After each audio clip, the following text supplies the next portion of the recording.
Dear friends, आज की class में हम समझेंगे कि ईडियम्स और फ्रेजेस में क्या डिफरेंस होता है, किसी भी एग्जामिनेशन में ईडियम के क्या इम्पोर्टेंस हैं।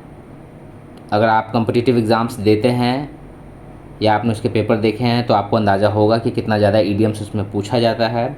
इवन एकेडमिक एग्ज़ाम्स में भी या स्कूल में भी जब हम कुछ राइटिंग स्किल की बात आती है, वहाँ पे अगर आप अपने पैराग्राफ में किसी ईडियम का यूज करते हैं, आपके 10 लाइन के किसी पैराग्राफ में एक या दो अच्छे ईडियम का यूज हो जाता है, तो वो इंग्लिश का लेवल ही अच्छी हो जाती है, वो बढ़ जाती है। तो हम समझेंगे सबसे पहले कि ईडियम होता क्या है और फिर हम ईडियम पर धीरे धीरे अपने नेक्स्ट आगे की क्लासेज में इस पर कमांड करेंगे, इसको लर्न करेंगे। फ्रेजेस पे आते हैं। सबसे पहले फ्रेज क्या होता है? Phrase is simply a group of words used to define an expression. एक ग्रुप ऑफ वर्ड्स है फ्रेज। जैसे in the evening, in the evening का मतलब है शाम में। ये साफ साफ पता लग रहा है कि इन द इवनिंग जो यहाँ लिख रहा है वही मीनिंग है यहाँ हिंदी में। इसी को हम फ्रेज कहते हैं। तो फ्रेज तो बहुत सिंपल है। इन द बिगिनिंग, शुरुआत में। हेयर एंड देयर, यहाँ और वहाँ। इन द चाइल्डहुड, चाइल्डहुड मतलब बचपन होता है। इन द चाइल्डहुड मतलब बचपन में। तो ऐसे एक्सप्रेशंस जिसमें कुछ खास नहीं है, जो यहाँ ग्रुप ऑफ वर्ड्स लिख रहा है, जो वो कहना चाह रहा है, जब वही कहता है तो वो फ्रेजेस होते हैं। लेकिन इंटरेस्टिंग बात आती है ईडियम में कि ईडियम भी वैसा ही एक ग्रुप ऑफ वर्ड्स है। Idiom is an expression to mean something that is different from the literal meaning of the phrase. उस फ्रेज का इसका लिटरल मीनिंग सेम वही आ रहा है। इन द इवनिंग का मतलब हो रहा है शाम में। बट जब बात ईडियम की आती है तो उसके लिटरल मीनिंग से बिल्कुल अलग इसका मीनिंग होता है। जैसे हिंदी के कुछ ईडियम्स को हिंदी में मुहावरे कहते हैं। जैसे हिंदी के मुहावरे हैं 9 2 11 होना। अब 9 2 11 होना, जिसको मालूम है कि 9 2 11 होना मतलब भाग जाना होता है, वो तो समझता है। लेकिन अगर किसी बच्चे को जिसको ये ईडियम नहीं पता है, उसको हम कहें कि 9 2 11 होना, तो वो उसको मैथ के सेंस में देखेगा कि 9 2 11 होता है। अगर वो छोटा बच्चा है, कैलकुलेशन जानता है, तो अगर उसकी लिटरल मीनिंग बिल्कुल अलग आ रही है। 9 2 11 कुछ और कह रहा है, भाग जाना कुछ और हो रहा है। ठीक है। उसी तरीके से इंग्लिश के जो वर्ड्स हैं, जो ग्रुप ऑफ वर्ड्स हैं, जो अपना मीनिंग, लिटरल मीनिंग तो कुछ उनका और है, बट एक्चुअल मीनिंग उनका कुछ और निकल के आता है, लिटरल मीनिंग से डिफरेंट निकल के आता है, उसको हम ईडियम्स कहते हैं। वही हम समझेंगे, कुछ एग्जाम्पल से यहाँ पे पहले समझेंगे। जैसे यहाँ पहला एग्जाम्पल है in black and white. Black and white का मतलब होता है लिखित रूप में। ईडियम में जो चीज़ें राइटिंग में हैं उसको हम ब्लैक एंड वाइट कहते हैं। जैसे ये कॉपी है हमारी, कॉपी का बेस वाइट है, लिखा हमने इसमें ब्लैक से है, तो ब्लैक एंड वाइट में है ये copy. That means in writing है। ठीक है। तो इन ब्लैक एंड वाइट का मतलब होता है लिखित रूप में। ये बिल्कुल डिफरेंट मीनिंग है इसका। ब्लैक एंड वाइट से इसका बिल्कुल डिफरेंट मीनिंग है। ऐसे ही ग्रुप ऑफ वर्ड्स को ईडियम कहते हैं। दूसरा ईडियम का एग्जांपल है to face the music. To face the music का मतलब होता है डांट सुनना, फटकार लगना। Drop names. ड्रॉप नेम्स का मतलब होता है जब हम किसी बड़े लोगों के, किसी पॉलिटिशियन के, किसी बड़े मिनिस्टर के या किसी बड़े ऑफिसर्स का नाम लेते हैं किसी के सामने अपनी इन्फ्लुएंस दिखाने के लिए, अपने आप को ये दिखाने के लिए कि मेरी पहुंच कितनी दूर तक है, मैं कितना बड़े बड़े लोगों से मेरा उठना बैठना है। जब कोई ऐसा करता है तो उसको बोलते हैं he is dropping names. Drop names का मतलब है to mention famous and powerful people. ठीक है। बहुत लोगों को ऐसी आदत होती है करने की। अ डॉग इन द मैंजर अगला ईडियम है। अ डॉग इन द मैंजर का मतलब होता है, मैंजर किसको कहते हैं? मैंजर का मतलब होता है, मैंजर कहते हैं नाद को। नाद मतलब हमारे यहाँ नाद बोलते हैं उसको। हर जगह पे अलग अलग वर्ड होते होंगे, हर स्टेट में, हर लैंग्वेज में। जिसमें गाय या भैंस को हम अपने घरों में चारा देते हैं, जब उसको खाना देते हैं, उसको घास भूसा जो भी देना होता है, जिस बड़े से बर्तन में उसको दिया जाता है, सीमेंटेड होता है वो जनरली, उसको नाद कहते हैं हिंदी में, मैंजर कहते हैं इंग्लिश में। A dog in the manger. अब एक मैंजर के अंदर, उस नाद के अंदर जिसमें जिसमें गाय या भैंस को चारा देना था, उसमें एक डॉग आके बैठ गया, तो क्या होगा? ना तो वो डॉग उस घास को खाएगा और ना ही गाय उस घास को खाएगी जब तक डॉग वहाँ से निकलता नहीं है। ठीक है, तो अ डॉग इन द मैंजर कहते हैं वैसे व्यक्ति को, a person who stops others enjoying something that he cannot use or does not want। यानी ऐसा आदमी जो दूसरों को रोकता है उस चीज़ को एंजॉय करने से जिसको वो ना तो एंजॉय करना चाहता है, ना खुद एंजॉय कर रहा है, ना दूसरे को करने दे रहा है।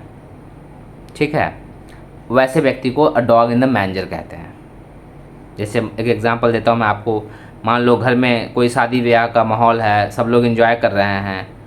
अब कोई बूढ़ा बुजुर्ग है, वो ना तो डांस करेगा, ना तो उसकी बॉडी है, ना मतलब उसकी हालत है डांस करने के लायक, 80 साल के हैं वो। अब ना तो वो डांस करेंगे, अब उनके आ जाने से जो बच्चे हैं या बच्चियां हैं वो भी डांस नहीं कर रही हैं कि भाई दादाजी आ गए हैं, नाना जी आ गए हैं, बैठे हुए हैं, मैं कैसे डांस करूँगी इनके सामने। ठीक है, तो that is an example of dog in the manger. भाई आप बच्चों को एंजॉय करने दीजिए if you can't enjoy that thing, है ना। और इसके एग्जांपल्स आगे आएंगे। अ स्क्वायर मील अगला इडियम है। अ स्क्वायर मील का मतलब होता है भरपेट भोजन। भरपेट भोजन मतलब सेटिस्फाइंग मील जब मिलता है हमें तो उसको कहते हैं अ स्क्वायर मील। अब कुछ एग्जांपल्स के साथ हम इसको समझने की कोशिश करते हैं। जो इडियम्स हमने 5 इडियम्स ऊपर देखे हैं अभी, उन 5 इडियम्स के मैंने 2-2 एग्जांपल्स रखे हैं यहाँ पे, सो दैट आपको इसमें क्लैरिटी ज़्यादा आ जाए। आप मुझे कमेंट करके बताइएगा कि क्या 2 एग्जांपल्स की ज़रूरत है या 1 एग्जांपल ही काफ़ी है, और क्या एग्जांपल्स की हिंदी मुझे यहाँ लिखनी चाहिए या मैं समझा दे रहा हूँ उससे काफ़ी है। पहला एग्जाम्पल था आपका black and white. In black and white, the constitution of India is in black and white. Bharat का संविधान लिखित है ना, लिखा हुआ संविधान है हमारा। दूसरा एग्जाम्पल है please submit your application in black and white. कृपया अपना एप्लीकेशन ब्लैक एंड वाइट में दीजिए, मतलब लिख के दीजिए, लिखित एप्लीकेशन दीजिए अपना। Okay,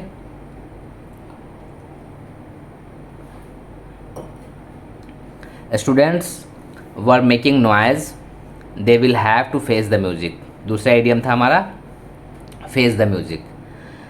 students were making noise, बच्चे शोर मचा रहे थे।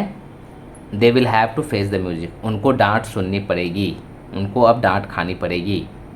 दूसरा एग्जाम्पल है the employees face the music. जो एम्प्लॉयज़ थे उनको डांट सुननी पड़ी, उनको फटकार लगी। क्यों? On account of poor performance of the company. Company के पुअर परफॉर्मेंस की वजह से उनके एम्प्लॉय को डांट लगी, फटकार लगी। तो ये फेस द म्यूजिक का बहुत अच्छा एग्जाम्पल है। ऐसे ही इसको यूज करते हैं हम अपनी राइटिंग में, या कहीं लिखा होता है तो हमें ये बताना पड़ता है कि इसका क्या मतलब है। थर्ड एग्जाम्पल है आपका, थर्ड इडियम्स था ड्रॉप नेम्स।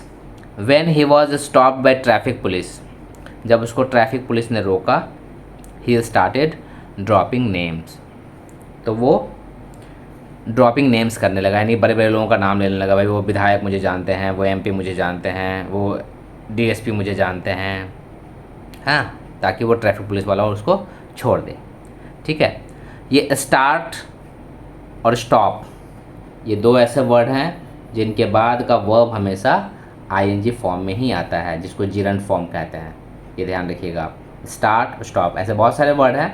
जब आएगा हम आपको जिरंड पढ़ाएंगे तो बताएंगे आपको कौन कौन से वर्ड है जिसके बाद हम जिरंड यूज करते हैं। बट यहाँ ये स्टार्ट आया है इसलिए मैं आपको बता रहा हूँ कि स्टार्ट के बाद हमेशा, जैसे स्टार्ट राइटिंग, स्टॉप राइटिंग, है ना, वैसे stop, started dropping names. Drop names मतलब बड़े लोगों का नाम मेंशन करना, पावरफुल लोगों का। उसका दूसरा एग्जाम्पल है टू इन्फ्लुएंस अदर्स, दूसरों को प्रभावित करने के लिए ही यूज टू ड्रॉप नेम्स, वो बड़े बड़े लोगों का नाम लेता है ताकि वो दूसरों को प्रभावित कर सके, इन्फ्लुएंस कर सके।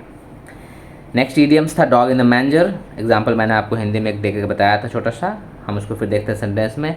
Late others enjoy and dance, दूसरों को एन्जॉय और डांस करने दो। Don't be a dog in the manger, dog in the manger बनने की कोशिश मत करो, दूसरों को नाचने गाने दो एंजॉय करने दो। दूसरा सेंटेंस है इन the party the boss behave like a dog in the manager. Party में बॉस जो थे वो जस्ट बिहेव किया कैसे उन्होंने, और डॉग इन द मैनेजर की तरह, ना खुद एंजॉय किया ना अपने एम्प्लॉय को एंजॉय करने दिया। ठीक है।